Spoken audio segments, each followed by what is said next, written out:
everybody, it's Gail from Gail's Bookish Things. How you doing today? What's going on here? Why do I have a pirate hook? Well, that's because I have a special collection to show you today. My husband surprised me with this the other day. A package came in the mail and he gave it to me and said it just looked like fun. It showed up on his feed from Pen Chalet. So this little pirate's head charm comes on the bag. This is that Davy Jones locker guy from Pirates of the Caribbean. I recognize him. So I was not expecting this. He just does nice things like this. So I wasn't going to say, no, I don't want another fountain pen. So fun thing, and I don't know exactly where to begin, but maybe we'll just unbag, unpirate looped bag the goodies that come with this pen. So you get this fun pirate charm. Could hang that, I guess, from an elastic on your traveler's notebook or really anywhere else where that would attach. Put it over here. Maybe you can see it. And then it comes with a pirate's coin. You'll be able to see those because they're kind of fun. And then there's this stingray. They called it Sassy Brassy Stingray.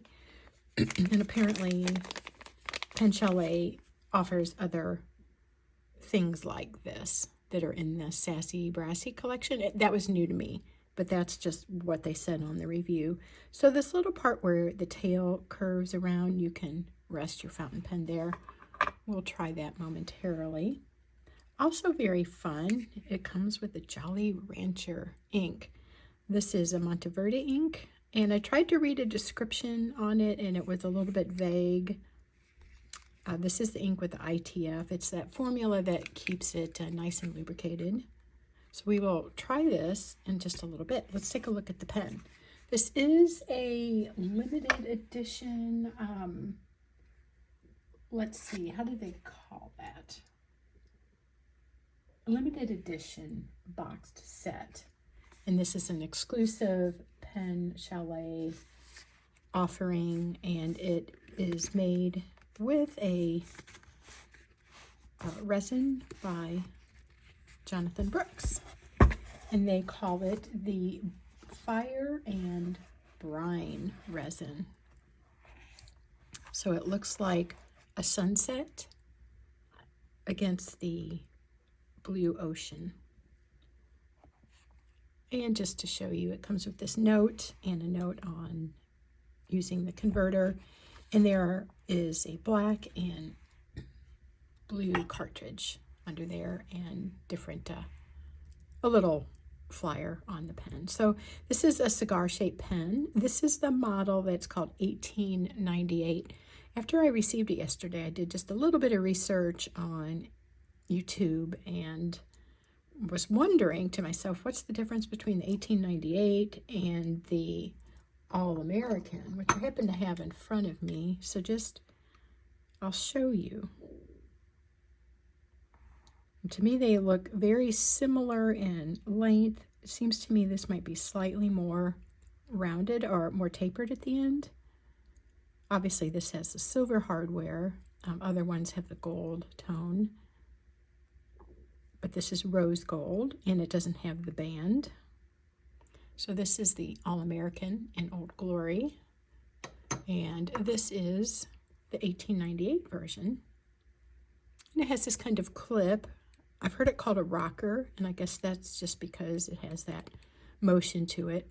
You can push the back, and there's that curve in there that gives that nice range of opening there. My light's kind of doing funny things, reflecting off of there, but it's very pretty. Swirling there and on the bottom.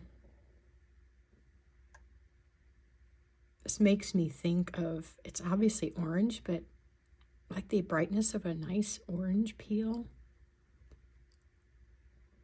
Some shimmery elements in there. And let's open it up. It's a number 6 size nib. My husband bought me the broad nib.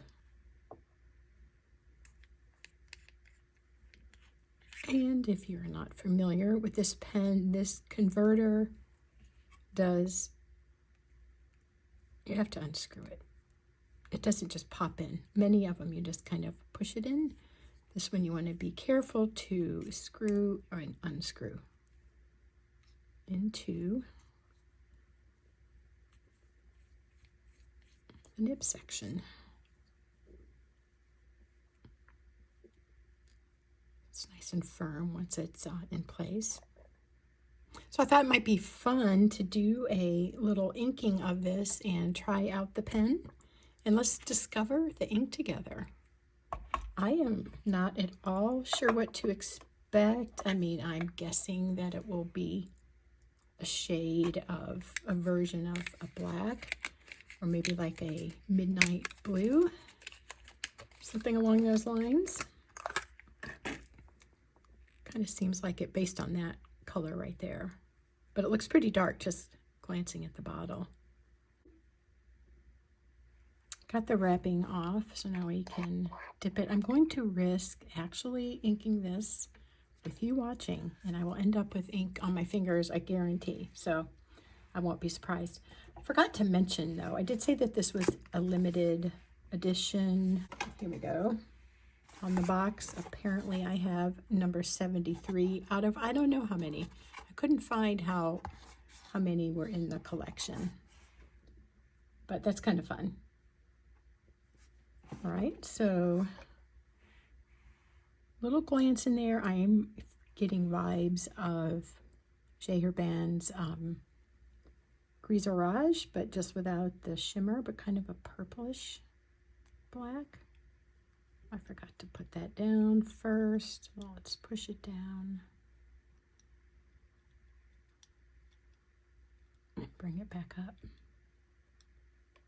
I won't do a super full filling this time. We'll see how it goes, because sometimes I just get restless using a color for too long, and I want to try other colors.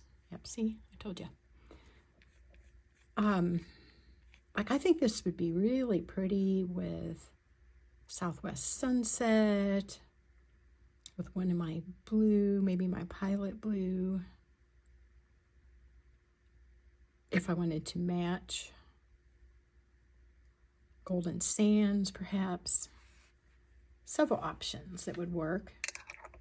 But using a Jolly Rancher ink, I mean, how cool is that? This is really fun. So that's my reasoning for not doing it real full to start with. Let me just set that down a minute and let's do a color swatch, just a little blob of this to see what to expect. Ooh, yeah. That does make me think of Gris Orage a little bit. It almost seems like it has a purple undertone, and I'm thinking, why did I not think earlier to do a chromatography of that? I happen to have my little thing right here. So, get slightly distracted just for a moment.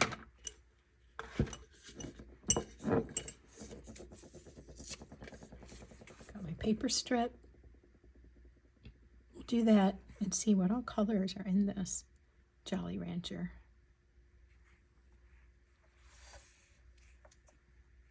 Set that off to the side just for a minute.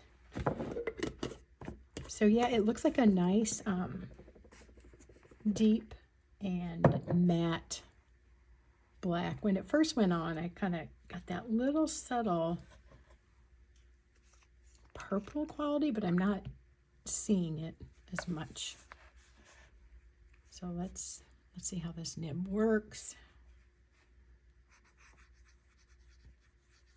Well, it's super gushy right now because I just dipped it, but nice and smooth. Conklin Broad, 1898. This is the Jolly Rancher Monteverde ink.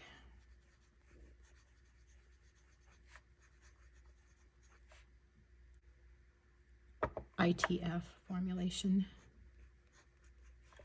Keeps it running smooth. Feels nice in the hand.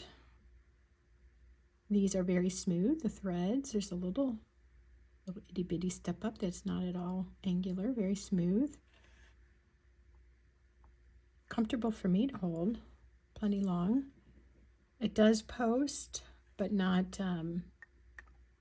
it's not super secure, super deep.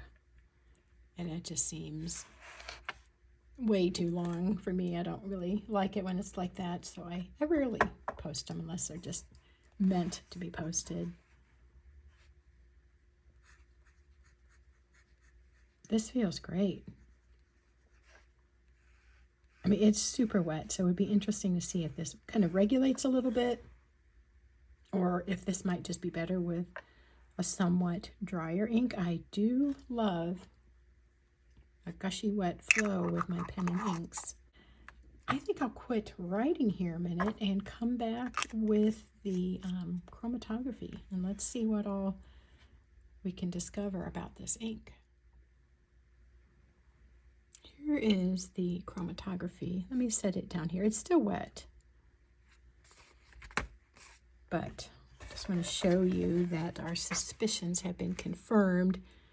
Super dark saturated layer, then it goes up into this mauve, gray, deeper purple, lighter purple. So I think that's really very interesting, very midnight looking. I like that a lot. And it's a good basic dark black for just everyday writing. I'm very thankful that this pen flows so nicely right off the bat. You know, sometimes you get one where it just, the nib is a little bit persnickety. This is awesome. This is perfect.